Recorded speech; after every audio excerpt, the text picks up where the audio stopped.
maxaa ka jira in barbaarta media ay weerartay Babaje والله بالله طلع رسل اسكا دبا xareenin Babaje dibka xalay loo geystay waxa waa YouTube-keega maxaa YouTube-ka iga furatay oo qof kale u xiratay waa Soomaaliya toosoo isku tiirsada oo hadba kiina taag daran taageera weligeed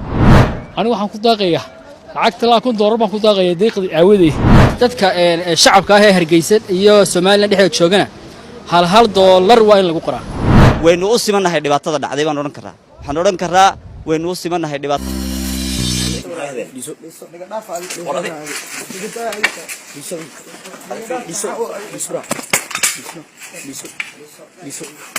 بربارت ميدي ما هذا كرتا لا لا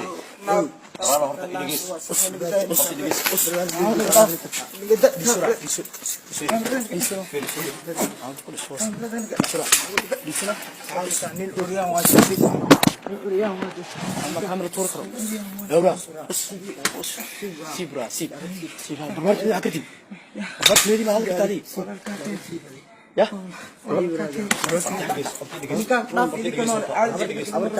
هذا من جرو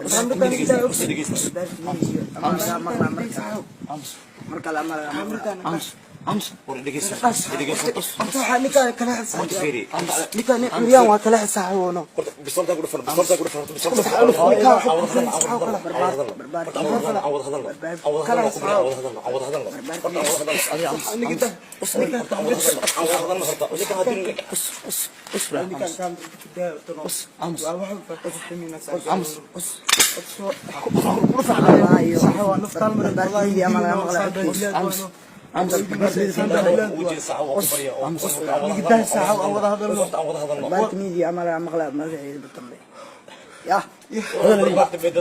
ما يصحوا نكان كداي أرتناش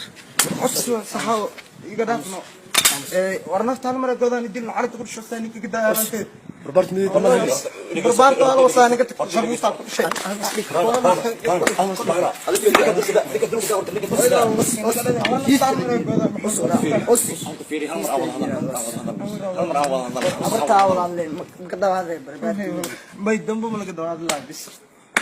هذا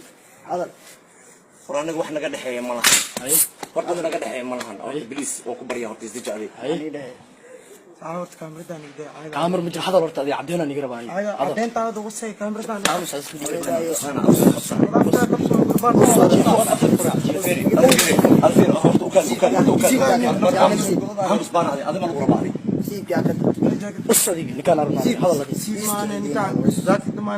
Babaje dibka xalay loo geystay waxa waa YouTube-keega maxaa YouTube-ka iga furatay oo qof kale u xiratay waa ma fahantay aniga wax kasto waa la socday waxyaalaha qaar ana dhahay ka hadlin habeen horeeto fiidiyoga marka arkay inuu hadlo rabay ana dhahay ka hadlin Babaje fiidiyogan fiidiyo aan leedahay waa dadkani way og yihiin dibna waa loo baari doonaa adiga fiidiyo inaan leedahay maxay xalfadaada ahaa oo copyright ku xirnay oo haddana la daleeday oo lacag kaaga ma soo baxayso waxna kuuma hayaan ka taleeday wiilka YouTube ku hayay hayo dhaa marka sidii loo daleeday طبعا maxaa ka jira in barbaarta media ay weerartay Babaje oo boontiga muhiimka ah oo dhamaan markaasi aad wada sugaysaan dhamaantiinaba runtii sida xaqiiqada dhabta barbaarta media wax weerar ah ay ku qaaday gabi ahaan ma jirto Babaje aniga Babaje ilaa iyo heer ciidan iyo amaba kooxo kale iska caadiyaan u watay marnaba iguma soo dhicin ba mana ku fikirin markii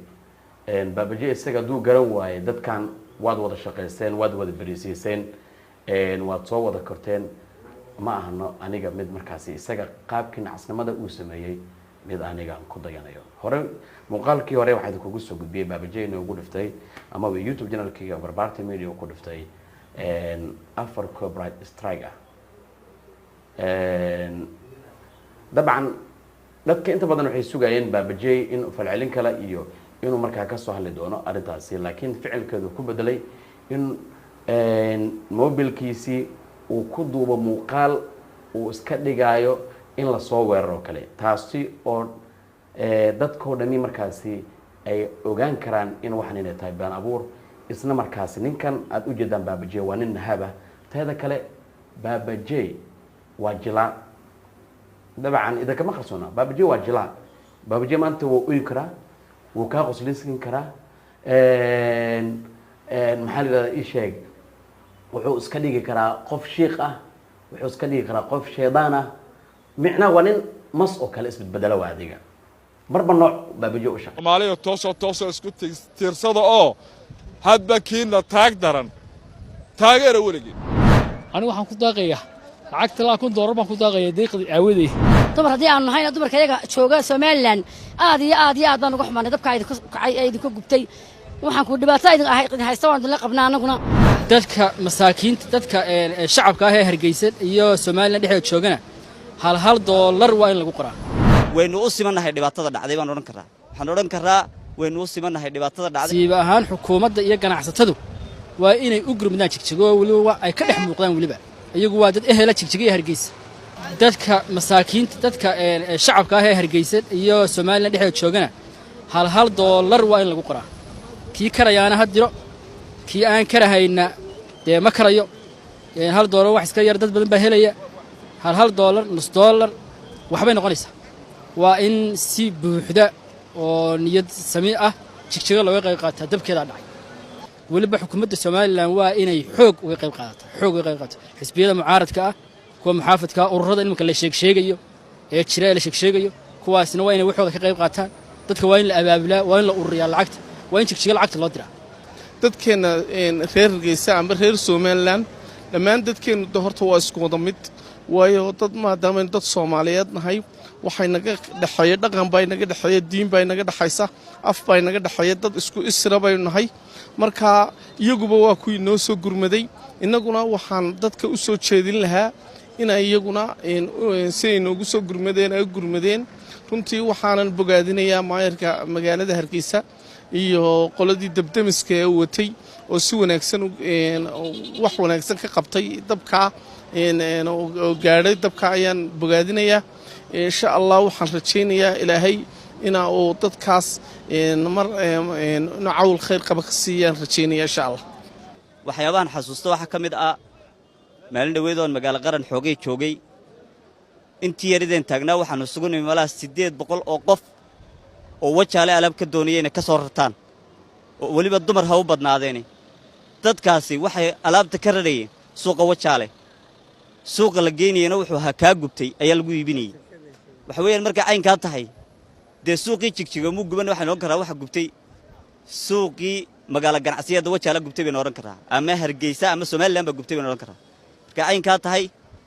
waxa weeyaan taas waynu u simanahay dhibaatada dhacday baan oran karaa waxaan oran karaa waynu u simanahay dhibaatada dhacday jigjiga waa meeshii taariikhiga ahayd ee bari markasto aynu istiqlaal Somaliland ay galayso markasto istiqlaal Somaliland ay galayso tii Ingiriiska waa bartii aynu tagnay ilaa diri dhabay dhulka aynu ka soo abaabulaynay istiqlaalkii Somaliland bilowgiisii xisbiyadii berigii hore meeshii lagu soo aasaasay baac mushtarkii hore bartu ka soo aasaasmay weeye waxa naga dhaxaysa dhaqan iyo maxaan idhaahdaaye isu gurmad iyo maxaan idhaahdaaye wax isdar bay naga dhaxeeya had iyo jeer waa deegaankeennii weeyaan sidaa daraaddeed waxa aan leeyahay gurmadkii hore ay waahanu soo gurmadeen aad iyo aad baan ugu mahadinaynaa berigiina ugu mahadinay waanay garteen waxay naga dhaxeeya maantana falcelinta ama xabaalcelinta ay sameeyeen caasimadda Hargeysa madaxdeedii madaxda Somaliland waxaan leeyahay hambal leena waana arrin wanaagsan oo sunno wanaagsan oo ay sameeyeen Soomaali meel jeegtaba dawaati halkan Yuusuf Xaajaadan barigu yiri Soomaaliya toosoo isku tiirsada oo hadba kiina taag daran taageera weligii aad iyo aad runtii waxay noqotay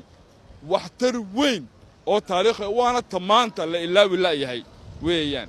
ilaa maanta la ilaawi la yahay waa taa de abaalkiina waa taasoo de waa dhaqan wax soconaya weeyaan laakiin waxaan leeyahay tiina horena aad baa ugu mahadsaneedeen tan dambena waxaan leeyahay madaxdaasi way garatay madaxda qaranka waxaan leeyahay mar walba garta waxa idinla gudboon mar walba garta wallaahi aad baan uga xunay walaalaha iyaga dhibka soo gaadhay annaga maalintii ay dhibkana soo gaadhay dadkii horreeyay noo soo gurmaday bay haayeen walaalahay waxaan leenahay waan dina tiiraayinsanay walaalo ilaahay cawid khayr qabo degdega ha idinku bedelo dhibka idin helay insha allah annaguna wixii gurmada ee awooddeeda noqon idinla garab taaganahay haddii xoog noqoto haddii xoolo noqotaba waxaan leenahay waa markeenii walaalaheen wayna garab istaagan shalay wayna u gurmadeen wax xoog iyo xoolo hayeenba waa kuwii noo keenay innagana waxaan leenahay shacabkayaga bal markeenii weeye ilaahay dhibkaana cawid khayr qaba ha ugu bedelo innagana aynu gurmanay insha allah reer jigjiga in loo gurmado anugu aad baan u taageersanahay maadaama ay dadkeenna yihiin innaguna markii hore iyaguna ay noo soo gurmadeen innaguna inaynu iminka u gurmanno waa waajib waayo waa dad Soomaaliyeed waa dad barakacay waa dad dhibi ku dhacday markaa in la isla garab taago waa muhiim waxaan farayaa reer Soomaaliland leeyahay si leeyahay ku gurmaday u gurmada waayo inaga intaas Soomaaliyeed baa soo caawiyay waxaan soo taray 90% kii Soomaaliland ahayd wax qabadkeena Soomaaliland ahayd haddana dadka reer Soomaaliland wax soo tareen iyagu waxaan leeyahay Jigjiga balaa ku dhacday anigu waxaan ku daaqayaa lacagta $1,000 baan ku daaqayaa deeqdi aawaday markaa waxaan leeyahay dadka masaakiinta walaalayaal ha la caawiyo ha la gurmado si wanaagsan xukuumadda iyo wadaadada iyo culimada waxaan leenahay nimanka waxa la caawiyo ganacsatada anigu waxaan leeyahay waxa lacagtii wax bixiyay $1,000 meelaha mushaarkii markaa waan ku qiyaasaya musiibada anigu ra'yigayga waxaan soo jeedinayaa in loo gurmado waayo dadka islaamkii nebigu calayhi salaatu wasalaam wuxuu yidhi ka jasadil waaxid waa jidh keliya oo kale xubin ka mida markaa hadday xanuunsato inta kale jidhka waa la xanuunsanayaa qofka muuminka dhib kasta oo soo gaadha meel kasta uu joogo waxa weeyaan dhib ina soo wada gaadho weeyaan waliba tan waxay noo dheertii dhiigga ee soomaalinimada iyo qaraabada ay noo dheer markaa waa dadaynu ehelnahay weeyaan sidii iyaguba ay nagu soo gurmadeen gubitaankii suuqii waaheen ee weliba ay ka qaateen qaybta libaaxa ay gurmadkii ugu weynaa ay keeneen innaguna falcelinta ay sameeyeen mid labanlaabkeeda inaynu samayno waa waajib ina saaran weeyaan hortaa gurmadka ee reer Jigjiga waxaan leeyahay dadku degdeg weyn loogu gurmado iyagoo berigii dhawaataynu gubannay ilbidhisi weyna soo gaadheen markaa farriintaan dirayaa waxa weeye dadkeenna walaalaheena ee jaarkeenna degdeg in loogu gurmado maal iyo waxtar iyo baabuur iyo wax walba in loogu gurmado ayaan soo jeedinaya